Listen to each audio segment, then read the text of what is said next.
أما بعد أعوذ بالله من الشيطان الرجيم بسم الله الرحمن الرحيم فيه رجال يحبون أن يتطهروا والله يحب المطهرين صدق الله العظيم وبلغنا رسوله الكريم قال الله تبارك وتعالى في شأن نبيه مخبرا وآخرا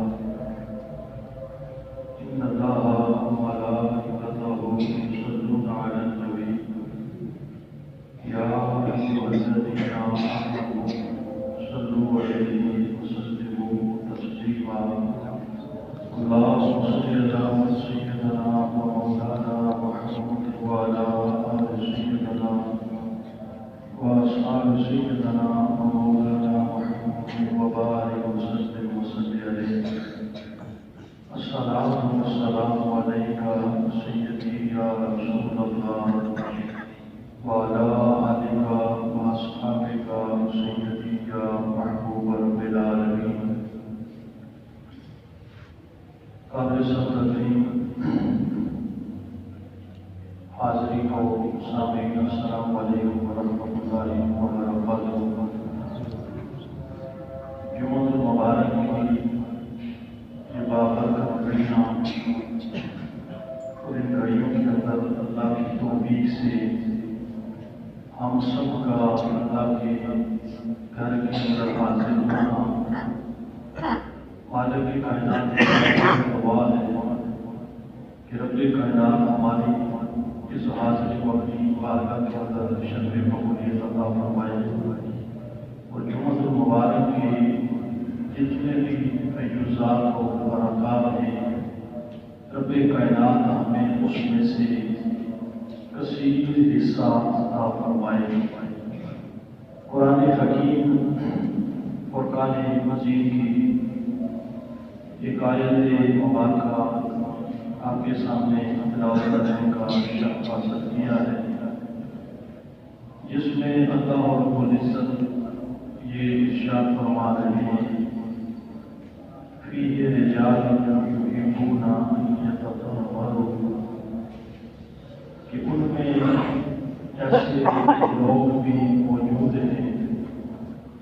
جو پاک رہنے کو پسند فرماتے ہیں، واللہ یحب المطہرین، پاک رہنے والوں کو پسند فرماتا ہے۔ اس آیت مبارکہ کے اندر اللہ تبارک و تعالیٰ نے ان لوگوں کی خاصیت بیان فرمائی ہے، ان لوگوں کی تعریف فرمائی ہے جو لوگ پاکیزگی کو پسند فرماتے ہیں، پاک اور صاف رہنے کو پسند فرماتے ہیں۔ اللہ تبارک و تعالی نے ساتھ یہ بھی اعلان فرما دیا کہ جو شخص پاک رہنا پسند فرماتا ہے مجھے وہ شخص پسند ہے، میں اس آدمی سے محبت کرتا ہوں۔ ایک دوسرے مقام پہ اللہ تبارک و تعالیٰ نے قرآن حکیم کے اندر یہ ارشاد فرمایا ہے ان اللہ یحب التوابین ویحب المتطہرین، کہ بے شک اللہ کثرت سے توبہ کرنے والے کو پسند فرماتا ہے اور حد درجہ پاک رہنے والے کو اور پاکیزگی پسند انسان کو اللہ پسند فرماتا ہے۔ انسان جب اس کائنات کے اندر تشریف لاتا ہے تو سب سے پہلے اس انسان کے لیے کائنات کے اندر جو عمل اسے دیکھنا پڑتا ہے وہ پاکیزگی سے ہی شروع ہوتا ہے۔ بچہ جب پیدا ہوتا ہے تو پیدا ہونے کے ساتھ ہی سب سے پہلے اس کے جسم کو مختلف قسم کی غلاظتوں سے اور نجاستوں سے پاک کیا جاتا ہے، یہ اللہ تبارک و تعالیٰ کی حکمت ہے اور اللہ کا دیا ہوا نظام ہے کہ جس نظام کے اندر اللہ نے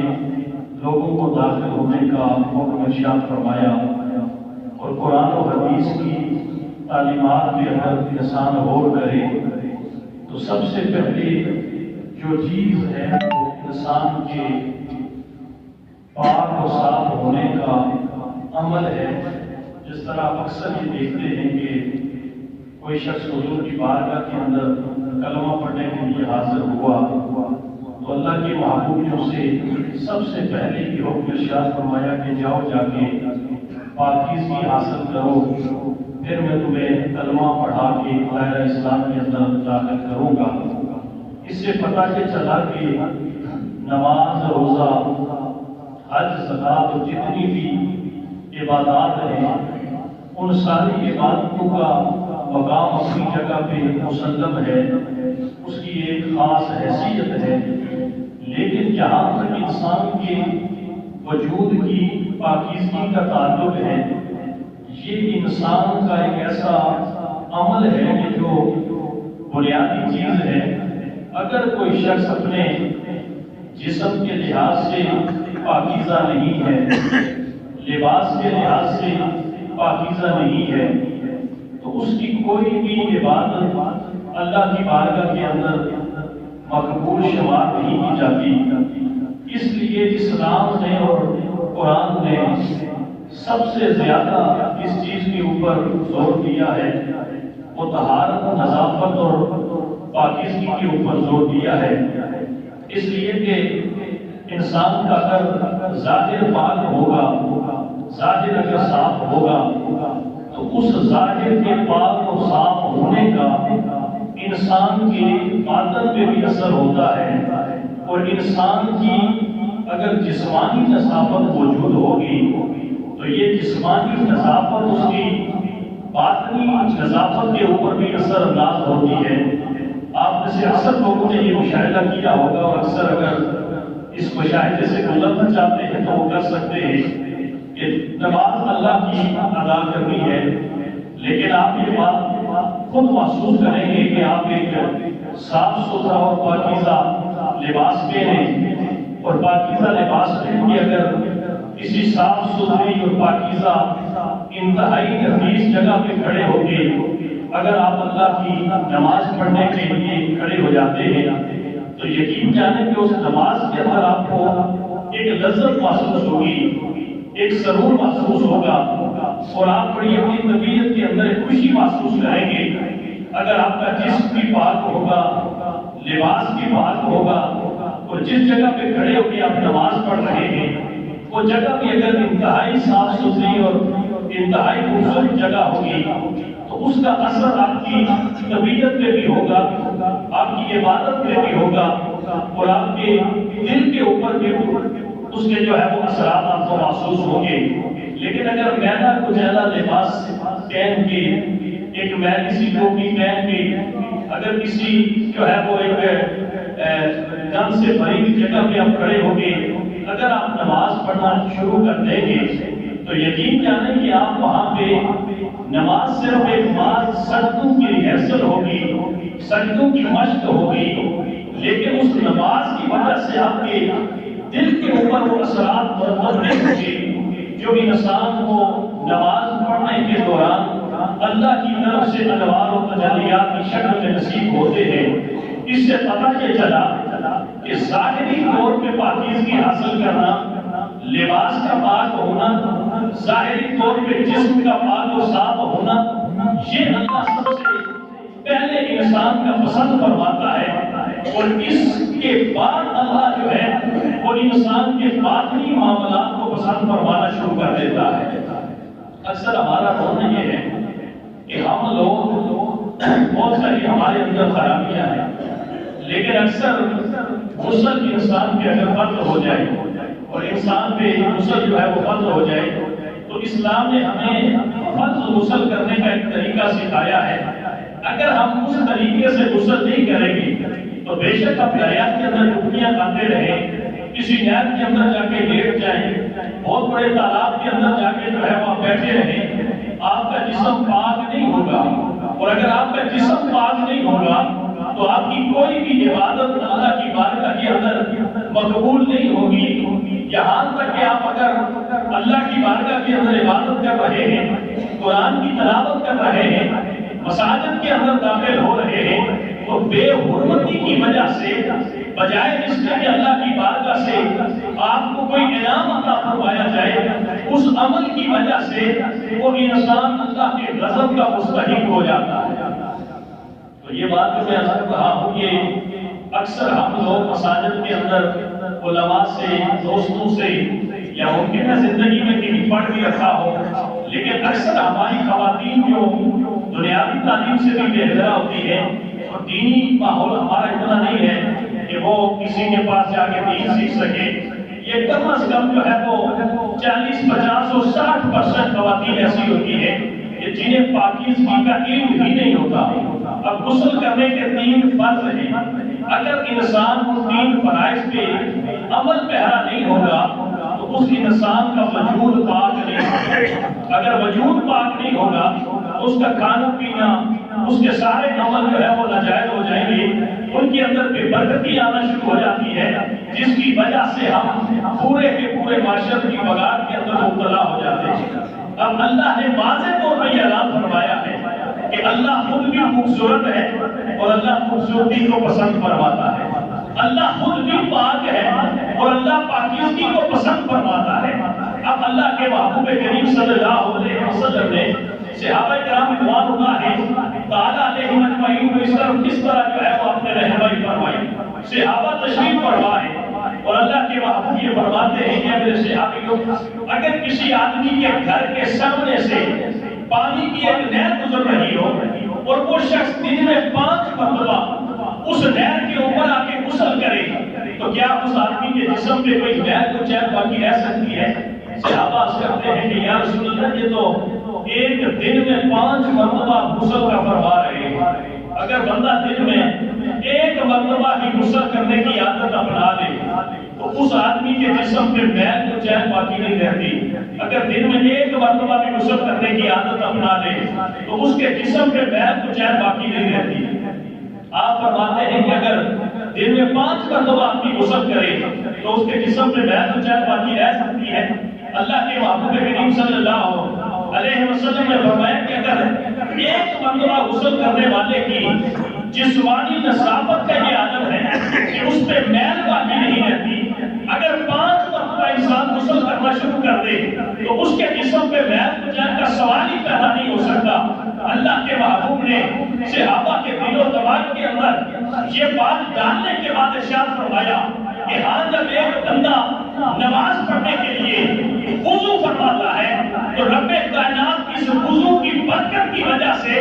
انسان کے ظاہر کو بھی پاک فرما دیتا ہے، اللہ باطن کو بھی پاک فرما دیتا ہے۔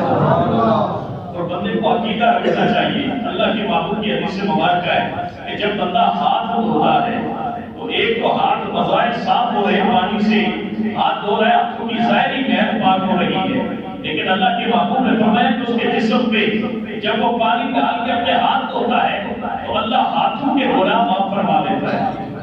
بندہ جب چہرہ دھوتا ہے تو اللہ چہرہ، آنکھوں، زبان اور جتنے گناہ اس کے صغیرہ گناہ ہوتے ہیں، ایک طرف تو اس کے چہرے کو ظاہری طور پہ پاکیزگی مل رہی ہے، دوسری طرف اللہ اس کے چہرے کے ساتھ جتنے گناہ منسلک ہوتے ہیں اللہ ان پانی کے قطروں کی وجہ سے اس کے چہرے کے گناہ معاف فرما دیتا ہے۔ جب بندہ پاؤں دھوتا ہے تو ایک طرف تو ظاہری طور پہ اس کے پاؤں صاف ہو رہے ہوتے ہیں، لیکن دوسری طرف رب کائنات اس کے پاؤں کے ہونے کے عمل کی وجہ سے اللہ اس کے پاؤں کے سارے گناہ معاف فرما دیتا ہے۔ صحابہ نے جب یہ بات سنی تو سچی بات ہے کہ کوئی انتہائی کیا گزرا شخص ہی ہو کہ جو اس عمل کے اندر، جس عمل کے اندر اللہ کے رسول نے اتنی برکت بیان فرمائی ہو اور اللہ نے اتنی برکت رکھی ہو، کوئی آدمی ایک انتہائی جو ہے وہ بدبخت آدمی ہو جو اللہ کی اس نعمت اس سے محروم چلا جائے۔ آپ نے اکثر دیکھا ہوگا کہ لوگ وضو کرتے ہیں اور وضو کرنے کے بعد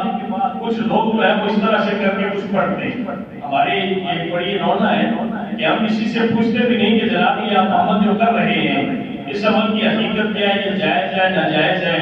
یہ آپ کے ساتھ خاص ہے، میں بھی اس کو کر سکتا ہوں، کوئی اور بھی کر سکتا ہے، یا صرف آپ ہی کوئی وظیفے کے طور پہ یہ عمل کرتے ہیں؟ اللہ کے محبوب کریم صلی اللہ علیہ وسلم نے فرمایا ہے کہ جب کوئی شخص وضو کرتا ہے، وضو کرنے کے بعد وہ یہ کلمات اپنی زبان سے ادا کرتا ہے، اشہد ان لا الہ الا اللہ وحدہ لا شریک لہ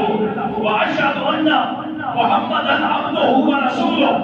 اللہم اجعلنی من التوابین واجعلنی من المتطہرین۔ تو اللہ کے محبوب نے فرمایا کہ جب ایک بندہ وضو کرنے کے بعد یہ کلمات اپنی زبان سے ادا کرتا ہے تو رب کائنات اس آدمی کے لیے جنت کے 8 دروازے کھول دیتا ہے اور جنت کو جس دروازے سے مرضی چاہے اندر داخل ہو جائے۔ سبحان اللہ۔ یہ کتنی بڑی نعمت عظمیٰ والی بات ہے، یہ کتنی بڑی عمل ہمارا ہے، صفائی ہمیں مل رہی ہے، نظافت ہمیں مل رہی ہے، طبیعت ہماری سکون کے اندر آ رہی ہے، لیکن اس عمل کی وجہ سے اللہ تعالیٰ ہر انسان کو جو اس عمل سے گزرتا ہے اللہ کتنا اس آدمی کو اجر و ثواب عطا فرماتا ہے۔ میرے خیال میں نماز پڑھنے کے لیے مشکل عمل ہمارے لیے تھوڑا سا وضو ہی ہوتا ہے۔ اگر نماز بے وضو پڑھنی ہوتی تو شاید ہر بندے کی طبیعت یہ کہتی ہے کہ اگر وضو والا پروسیس نہ ہوتا تو کہیں بھی بندہ گزرتے گزرتے نماز پڑھ سکتا تھا، لیکن وضو کرنے کی وجہ سے اللہ انسان کو کتنا اجر و ثواب عطا فرماتا ہے۔ صحابہ عرض کرتے ہیں کہ یا رسول اللہ، یار کس بندے کی طبیعت نہیں کرتی، اگر کوئی آدمی یہاں پہ بیٹھا ہو اسے میں کہوں کہ یہ 200-400 روپیہ خرچ ہوگا لیکن تیرا چہرہ جو ہے وہ سفید گورا اور چیٹا ہو جائے گا، تو ہر آدمی کہے گا یار خرچہ کتنا ہو جائے گا، چہرہ حسین ہو جائے گا، چہرہ جو ہے وہ خوبصورت ہو جائے گا۔ صحابہ نے عرض کی کہ یا رسول اللہ قیامت والے دن کتنے انبیاء ہوں گے، اتنے انبیاء کی امتیں ہوں گی، تو آپ اپنے امتی کو کہاں سے پہچانیں گے؟ لوگ تو سارے کیسے ہیں، کان ہر ایک کے 2 ہیں، آنکھیں ہر ایک کی 2 ہیں، جسمانی لحاظ سے لوگ آپس میں ملتے جلتے ہیں، تو یا رسول اللہ قیامت کے اس ماحول کے اندر جہاں پہ لاکھوں انبیاء کی امتیں کھڑی ہوں گی، 1.25 لاکھ انبیاء کی امتیں ہوں گی، اور وہاں پہ اتنی زیادہ جو ہے وہ اللہ کی مخلوقات جمع ہوگی، یا رسول اللہ وہاں آپ اپنے امتی کی پہچان کس طرح فرمائیں گے؟ تو اللہ کے محبوب نے فرمایا کہ قیامت کا جب دن ہوگا، دنیا کے اندر جس طرح گھوڑے ہوں، گھوڑوں کے اندر بعض گھوڑے ایسے ہیں جن کے پاؤں بھی سفید ہو، جن کا سر اور ماتھا بھی سفید ہو، تو ان گھوڑوں کا پہچاننا آسان ہوتا ہے۔ اللہ کے محبوب نے فرمایا کہ قیامت کا جب دن ہوگا میری امت کی پہچان کے لیے اللہ نے ایک خاص وصف رکھا ہے کہ قیامت کے دن میری امت جو وضو کرتی ہے، اس وضو کی برکت کی وجہ سے ان کے ہاتھ بھی جو ہے وہ سورج کی طرح روشن ہوں گے، ان کا چہرہ بھی روشن ہوگا، ان کا پاؤں بھی روشن ہوں گے، اور یہ اپنے چہروں کے نور سے پہچانے جانے کے لیے امت محمد ہی جا رہی ہے۔ یار قیامت والے دن، قیامت والے دن ایک دیکھے نا بندہ ایک فوجی ہو، فوجی بندہ ہو، میں مثالیں اس لیے دیتا ہوں تاکہ آپ کو سمجھ آ جائے۔ 500 فوجی بندی میں کھڑا ہو اور ایک فوجی عام لباس میں کھڑا ہو، تو وہ فوجی اپنی حقارت محسوس کرتا ہے کہ یار بندہ تو اسی محکمے کا ہو لیکن میری وردی میرے جسم پہ نہیں، وہ اپنی اس حیثیت کو محسوس نہیں کر سکتا جتنی حیثیت انسان اپنی وردی کے اندر محسوس کرتا ہے۔ میں کہتا ہوں وہ امتی قیامت کے دن اپنی انگلیاں چبائے گا کہ جب ہر امتی کا چہرہ چمک رہا ہوگا، تو کلمہ تو محمد عربی کا پڑھنے والا ہوگا لیکن چہرہ دیکھے گا تو چہرے کا نور نظر نہیں آ رہا ہوگا۔ اس سے بڑا مایوس کوئی ہوگا کہ قیامت کے دن وہ کہیں کہ میں ہوں امت محمدی کا، لیکن چہرہ بول رہا ہوگا کہ اگر یہ محمد کی امت میں سے ہوگا تو وضو کی وجہ سے آج اس کا چہرہ بھی چکمگا رہا ہوگا، آج اس کے ہاتھ بھی چکمگا رہے ہوتے، آج اس کے پاؤں بھی چکمگا رہے ہوتے۔ اللہ کے محبوب نے فرمایا کہ جو جو اعضاء حالت وضو کے اندر تم دھوتے ہو، قیامت کے دن رب کائنات اس وضو کی برکت کی وجہ سے تمہارے ان اعضاء پہ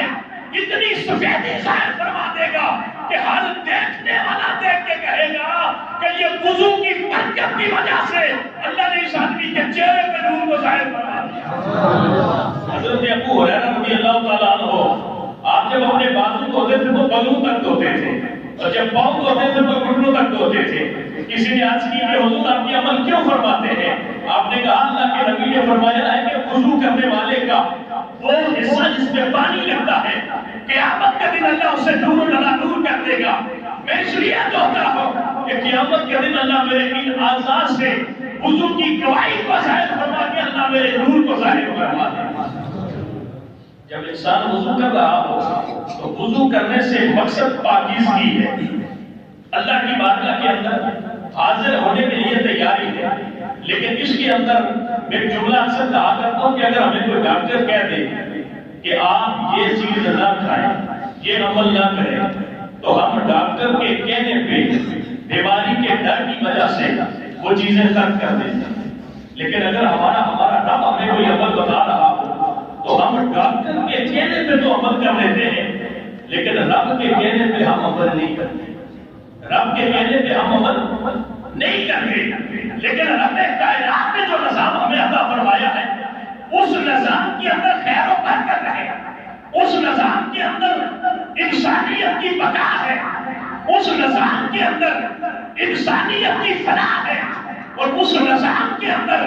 انسان کو اللہ کئی ایسے معاملات سے محفوظ رکھتا ہے کہ جس کا انسان کو وہم و ادراک بھی نہیں ہوتا، رب کائنات سے بھی اللہ محفوظ فرما دیتا ہے. اب چھوٹی سی بات میں آپ سے عرض کرنا چاہتا ہوں، اکثر لوگ وضو کرتے ہوئے میں نے دیکھے ہیں کہ دائیں ہاتھ سے اپنا ناک صاف کرتے ہیں. کائنات کے اندر حضرت آدم سے لے کے قیامت تک کوئی ایسا شخص نہیں آئے گا جیسی کائنات کے اندر محمد عربی کی ذات تشریف لائی. اس لیے کہ آپ خود سوچیں نا کہ حضور کی زندگی کا ایک ایک لمحہ محفوظ ہے، ایک ایک لمحہ محفوظ ہے. حضور بیٹھتے کیسے تھے، چلتے کیسے تھے، کھاتے کیسے تھے، لیٹتے کیسے تھے، بولتے کیسے تھے. یعنی حضور کی زندگی کا کوئی ایسا گوشہ نہیں ہے، حضور کی زندگی کا کوئی ایسا لمحہ نہیں ہے جسے نوٹ نہ کیا گیا ہو، جسے نوٹ نہ کیا گیا ہو. حضور گھر میں ہیں تو آپ کی ازواج مطہرات بیان کر رہی ہیں. حضور گھر کے اندر اشتہار رہتے ہیں، حضور باہر نکلتے ہیں تو حضور کے صحابہ بیان کرتے ہیں. حضور اگر عرش اولا پہ جاتے ہیں کوئی بندہ نہیں دیکھتا تو رب کائنات قرآن کی شکل کے اندر جبریل کو بھیج کے اپنے نبی کے عمل کو ظاہر فرما رہا ہے. میرا نبی چادر ایسے اڑتا ہے، میرا نبی سوتا ایسے ہے، میرا نبی کھاتا ایسے ہے، میرا نبی بولتا ایسے ہے. یہ سچی بات ہے کہ اگر کسی انتہائی نفیس آدمی بھی ہو 10 دن اگر اس آدمی کے پہرے دار کھڑے کر دیے جائے کہ اس آدمی کے ساتھ ڈیوٹی دو تو اس کی زندگی اجیرت ہو جائے. اگر اس کی زندگی کا ایک ایک لمحہ جو ہے وہ محفوظ کرنا شروع کر دیا جائے تو ہماری زندگی اس قابل نہیں ہے کہ ہمارے ایک ایک لمحے کو محفوظ کیا جائے. لیکن اللہ کے نبی کی ذات کا ایک ایک لمحہ جو ہے بلکہ ایک ایک سانس جو ہے وہ کائنات کے اندر محفوظ کر دی گئی، کائنات کے اندر محفوظ کر دی گئی. اور اللہ کے نبی کی زندگی کے اندر کوئی ایسا گوشہ نہیں بچا کہ جس گوشے کے لیے اللہ کے نبی کی زندگی سے ہمیں رہنمائی نہ مل رہی ہو. اللہ کے نبی نے فرمایا دائیں ہاتھ سے اپنا ناک صاف رکھا، بائیں ہاتھ سے ناک صاف رکھا. یار یہ تو آج کے سائنس بتا رہی ہے ان میں جراثیم ہوتے ہیں، ان میں بیماریاں لگ جاتی ہیں. آج سے 1400 سال پہلے کسے پتا تھا ان چیزوں کا کہ صفائی کی وجہ سے اللہ انسان کے اوپر کتنی مصیبتیں دور فرما دیتا ہے. جب کائنات کے اندر ادراک اور فہم بھی موجود نہیں ہے، اللہ کا نبی کائنات کے اندر یہ بیان جاری کر رہا ہے کہ اب طہور اور شطر الایمان، لوگوں یہ صفائی تمہارے نسبت ایمان کی ضامن بتایا کرتی ہے. اللہ کے نبی کی بارگاہ کے اندر کچھ لوگ ہیں، یہ جو آیت ہے فیہ رجال یحبون ان یتطہروا، کہ کچھ لوگ ایسے بھی ہیں جو پسند فرماتے ہیں کہ اپنے جسم کو پاک اور صاف رکھیں. یہ اہل قباء کے کچھ لوگ تھے جو حضور کی بارگاہ کے اندر تشریف لائی، آیت مبارکہ نازل ہوئی تو اللہ کے نبی نے فرمایا کہ اے میری مجلس میں آنے والوں، اللہ تمہاری پسندیدگی کا اعلان فرما رہا ہے. تمہارا ایسا کون سا عمل ہے کہ جس عمل کو اللہ پسند فرماتا ہے؟ تو انہوں نے کہا کہ یا رسول اللہ ہماری عادت ہے کہ ہم جب کہیں پیشاب کرتے ہیں، بول و بسار کرتے ہیں، پتھروں اور ڈھیلوں سے بھی صفائی کرتے ہیں، لیکن اس کے بعد ہم پانی بھی استعمال کرتے ہیں. یہ پانی کا اس معاشرے کے اندر استعمال کرنے کا رواج نہیں تھا. اللہ کے نبی نے فرمایا کہ تمہارے اس عمل کو اللہ اتنا پسند کر رہا ہے، اتنا پسند کر رہا ہے کہ قیامت تک قرآن کے اندر اللہ نے آیت نازل فرما کے تمہاری اس پاکیزگی کو اللہ نے بیان فرما دیا. اللہ نے پاکیزگی کو بیان فرما دیا۔ اب اللہ کے نبی کریم صلی اللہ علیہ وسلم نے انسان کو یہ درس عطا فرمایا ہے۔ میں شاید پہلے بھی یہ بات عرض کی ہے کہ یہ حدیث مبارکہ بڑی مشہور ہے بخاری شریف کی کہ اللہ کے نبی دو قبروں کے پاس سے گزر رہے تھے اور آپ نیچے اترے، مرہ نبی صلی اللہ علیہ وسلم بقبرین فقال انہما لا یعظمان وما یعظمان فی کبیر اما احدہما فکان لا یستتر من البول واما الاخر فکان یمشی بالنمیمۃ۔ اللہ کے نبی نے فرمایا دو قبر والوں کو عذاب ہوتا ہے۔ صحابہ نے اس کی یا رسول اللہ کس وجہ سے؟ آپ نے فرمایا یہ جو قبر والا ہے یہ پیشاب کے چھینٹوں سے نہیں بچتا تھا، پیشاب کے چھینٹوں سے نہیں بچتا تھا۔ آپ میرے ساتھ یہاں سے چلے ٹکسلا ہم چلتے راستے میں آپ کو کتنے لوگ ملیں گے جو بیٹھ کے وہاں پہ پیشاب کر رہے ہیں۔ یہ منع نہیں ہے، اگر کہیں انسان کو بامرے مجبوری کا عمل کرنا پڑے تو یہ ایسا منع نہیں ہے، لیکن اس کے ساتھ انسان اپنی پاکیزگی کا کہاں تک خیال رکھتا ہے، اپنی طہارت کا کہاں تک خیال کرتا ہے، اپنی نظافت کا کہاں تک خیال کرتا ہے۔ اگر انسان کو علم نہیں ہے، کوئی اور آدمی نہیں دیکھ رہا، تو اللہ کے مقرب فرشتے جو ہمارے ساتھ مقرر کر دیے گئے ہیں وہ ہمارے ایک ایک عمل سے باخبر ہونا شروع ہو جاتے ہیں۔ اگر انسان صرف باوضو رہنا شروع ہو جائے، صرف باوضو رہنا انسان شروع ہو جائے، ایک تو یہ ہے کہ اگر آپ 5 وقت وضو فرماتے ہیں تو اللہ کے نبی نے کیا فرمایا کہ اس کے ظاہر کو بھی اللہ پاک فرما دیتا ہے، باطن کو بھی اللہ پاک فرما دیتا ہے۔ اکثر لوگوں کے ساتھ آپ بیٹھتے ہیں تو منہ سے عجیب قسم کی جو ہے وہ ایسی بدبو آتی ہے کہ انسان وہاں بیٹھنا گوارا نہیں کر سکتا۔ اب دیکھیں نا کہ لہسن کھانا، پیاز کھانا یہ جائز ہے، شرعی طور پہ ان کی ممانعت نہیں ہے، لیکن مسجد کے اندر کھا کے آنے سے منع اس لیے کیا گیا ہے کہ کہیں تمہارے اس منہ کی پیاز کی بدبو کی وجہ سے، لہسن کی بو کی وجہ سے تمہارا ساتھ بیٹھے ہوئے شخص کو تکلیف نہ ہو، منع کر دیا اسلام نے۔ میں کہتا ہوں اگر ایک انسان 5 وقت نماز پڑھے، 5 وقت کلی کرے تو اللہ تعالیٰ اس عمل کی وجہ سے اگر اس کے جسم اور منہ کے اندر کوئی بیماری بھی موجود ہے تو اللہ اس عمل کی برکت سے وہ بیماری بھی دور فرما دیتا ہے، وہ بیماری بھی دور فرما دیتا ہے۔ لیکن ہمارا مسئلہ یہ ہے کہ اگر یہی بات ڈاکٹر ہمیں کہتے ہیں کہ آپ روزانہ 5 مرتبہ اس طرح سے منہ دھویا کرے، ہاتھ دھویا کرے، تو ہم وہ تو دھونا شروع کر دیں گے، لیکن اللہ اور اللہ کے رسول نے جو ہمیں حکم ارشاد فرمایا ہے ہم اس راستے کی طرف جانا جو ہے وہ گوارا نہیں کرتے۔ اللہ نے واضح طور پہ فرمایا ہے کہ اللہ پاک رہنے والوں کو پسند فرماتا ہے۔ تو اس کا دوسرا معنی یہ ہوا کہ ناپاک رہنے والوں کو اللہ ناپسند فرماتا ہے، ناپسند فرماتا ہے۔ اب شہادت کی موت کس کا جو ہے وہ تمنا نہیں ہے۔ اللہ کے نبی نے فرمایا کہ جو شخص ہر وقت حالت وضو میں رہے اور وضو کی حالت کے اندر اگر اسے موت آ جاتی ہے تو اللہ تعالیٰ اس کی موت کو شہیدوں والی موت لکھ کے اسے شہداء کا اجر عطا فرماتا ہے۔ ایک عمل کی وجہ سے اللہ کتنا جو ثواب عطا فرماتا ہے۔ اور میں یہاں پہ ایک اور بات کرتا چلا جاؤں، اللہ ہمارے لیے آسانیاں پیدا فرمائے۔ اکثر دوستوں سے میں یہ عرض کرتا رہتا ہوں، اکثر ہم کپڑے دھوبی سے دھلواتے ہیں، وہاں پہ آپ کے اگر 50 سوٹ جو ہے وہ مشین میں ڈالے جاتے ہیں تو ممکن ہے 20 اس میں ایسے گندے ہوتے ہیں کہ جو ناپاک ہوتے ہیں۔ اب وہاں پہ صفائی کا وہ اہتمام نہیں ہوتا، صفائی کا وہ وہاں پہ سلسلہ نہیں ہوتا کہ آپ کے کپڑوں کو پہلے نکالا جائے پھر پاک پانی سے نکالا جائے۔ وہ وہاں پہ گناہگار بھی اسی ٹب پہ ہوتے ہیں، نیکوکار بھی اسی ٹب پہ ہوتے ہیں، تو وہاں پہ صاف بھی ناپاک بھی وہ اسی پانی سے نچوڑ کے آپ کے حوالے کر دیتا ہے۔ بظاہر ان کے اندر چمک تو آ جاتی ہے، بظاہر ان کے اندر صفائی تو دکھائی دیتی ہے، لیکن بندے کو احتیاط کرنی چاہیے کہ کہیں میرے اس عمل کی وجہ سے اللہ کی بارگاہ کے اندر کھڑا ہو کے بھی میرا رب یہی نعمت کی نظر سے مجھے دیکھنا گوارا نہ کرے، تو کہیں ایسا نہ ہو کہ میرے اس عمل کی وجہ سے مجھے مایوسی اٹھانی پڑے، مجھے مایوسی اٹھانی پڑے۔ اس لیے اگر بندہ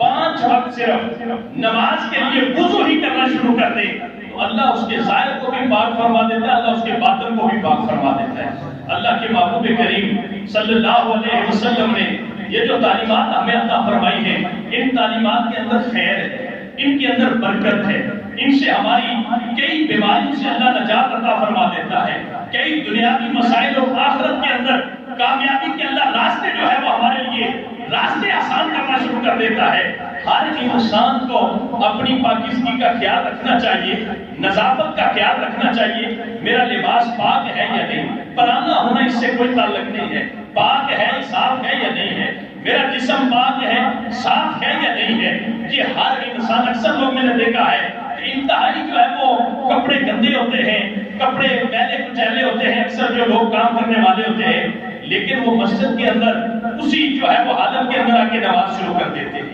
نماز کے اندر یہ نہیں کہ اگر پاک ہے، ناپاک نہیں ہے تو کوئی حرج نہیں ہے، لیکن کیا وہ کپڑے پہن کے میں کسی ولیمے میں جا سکتا ہوں؟ کیا وہ کپڑے پہن کے